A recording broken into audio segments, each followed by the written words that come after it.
fifth day of 2006, and I'm very happy being on this great annual old school rave event called the Brainstorm, based in the second biggest city in Greece, Salonika.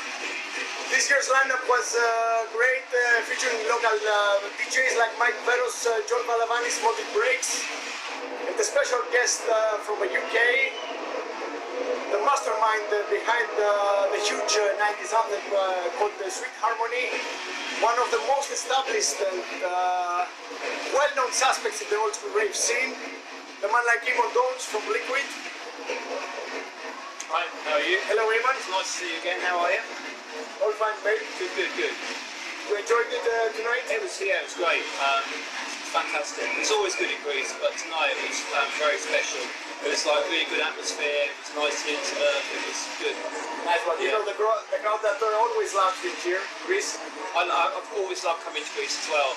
I think sometimes people don't believe, they think, I love you Greece, and you say, I love you Spain, and you say, I love you Holland, wherever you are, but for me there's always been something special about Greece, and the Greek people, to be honest. Last visit in Greece was about 3 years ago at the Bristol Festival in Athens. Right, yeah.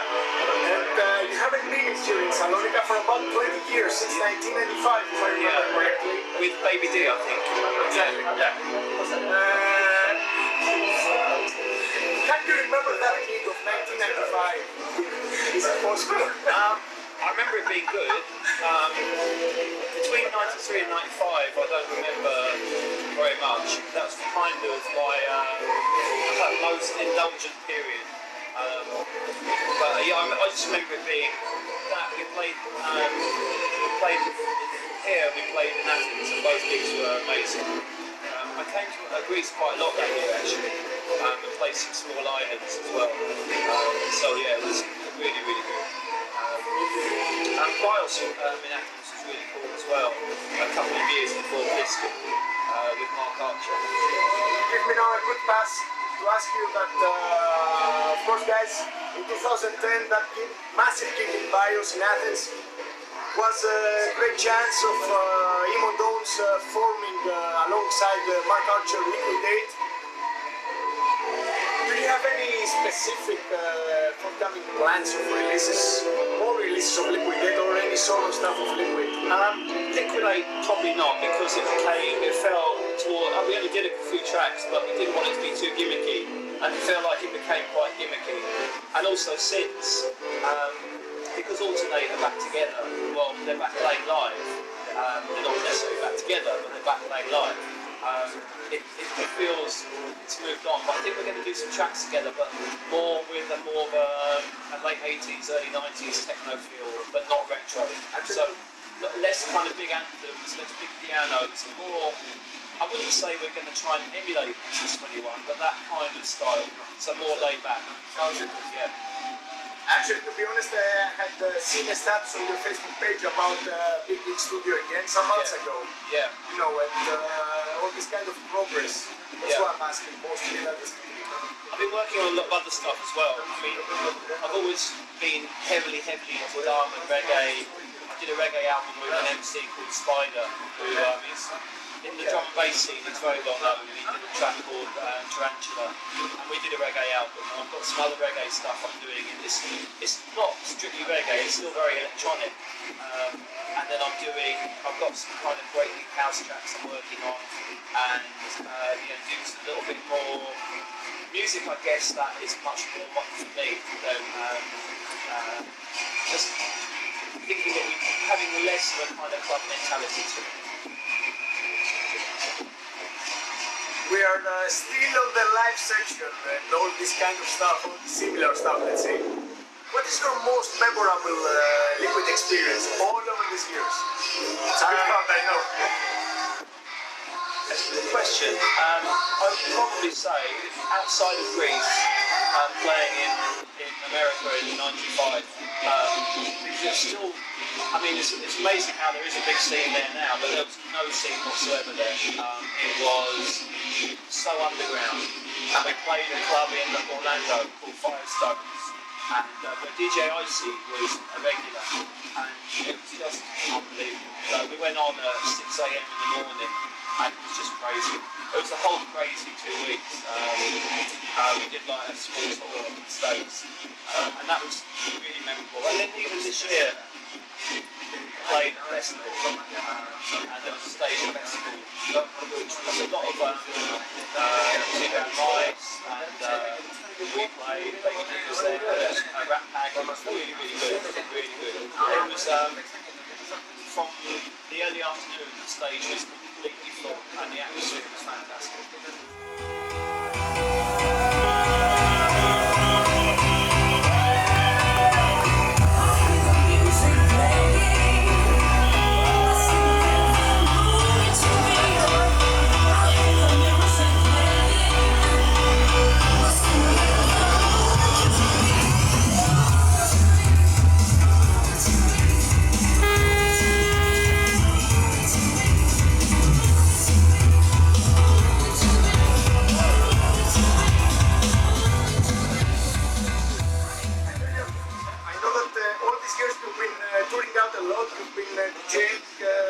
And all this stuff.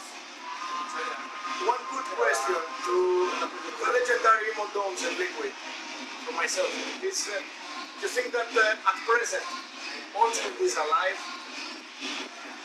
I know you've been in lots of different countries, you know. I think it goes through stages. I always prefer playing,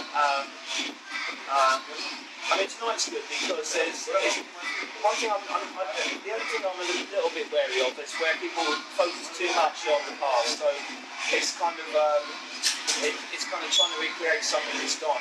And I think people, I mean, it was an amazing time in the 90s, but I think some people romanticise it in ways that,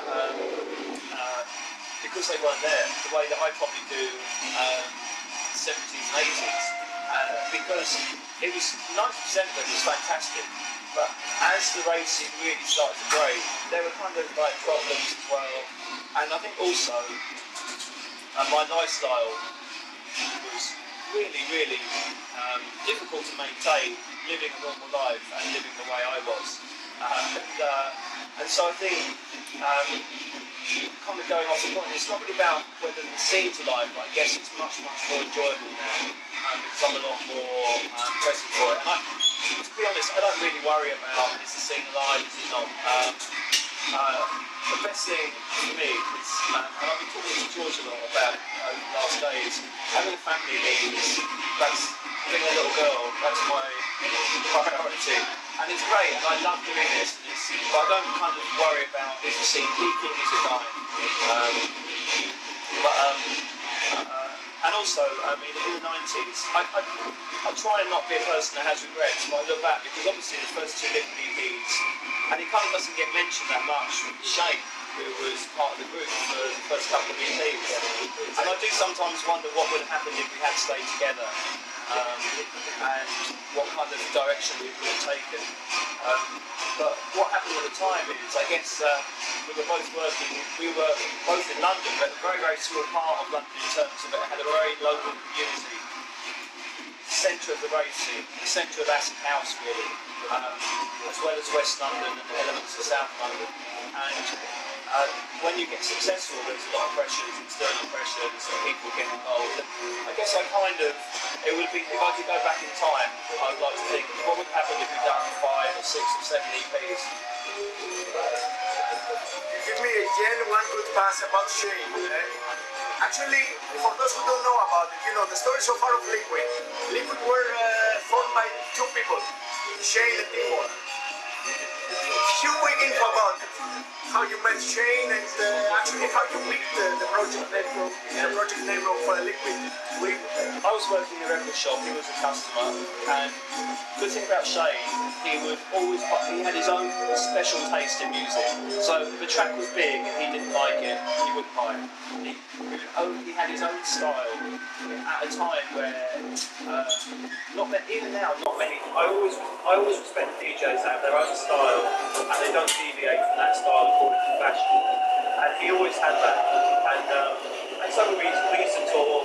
and I knew that he was going to a studio. And in those days as well, it's not like now. Anyone with a laptop can make a track. Then you really had to find a studio, and it felt, that felt quite a task in itself, because not everyone had access to studios. I had to pay, and we had to find money to put the record out. And but we did it. We went to the studio. The first track we did was Sweet Harmony, and a different version to the version that actually came out on Excel. And because we sampled, we just called it the Liquid EP, because there was a sample that was like from that example. And who was the real godfather of Liquid? You know the name actually. Who was? You were saying, or No, it was one of those ones where, because we called it the Liquid EP, the name kind of stuck. And I financed, I got the money together, I distributed the track, and it was like a dream. My dream label would have been Excel, and then Excel came into it, so it was cool. But then, all of a sudden, I'd finished university, so I was educated, but I was very much involved. I was only interested in doing music. And I was all of a sudden, 1 week I'm working in a record shop, 3 weeks later, you're negotiating a record deal. Or 2 months later, you're negotiating a record deal. And once again, it's not like now where you can go online and Google it and get information. You really had to trust lawyers and had to trust. Actually, it's not about trusting, it's learning when to trust and when not to trust a record company. Because it's still very much as well then artist, record company. The record company are out to rip off a lot of the artists. And a lot of the artists at the time, on the big tracks, didn't get paid. But XL Royal was quite, they were good to us-ish. They were okay. They were much better than all the others, but they weren't perfect.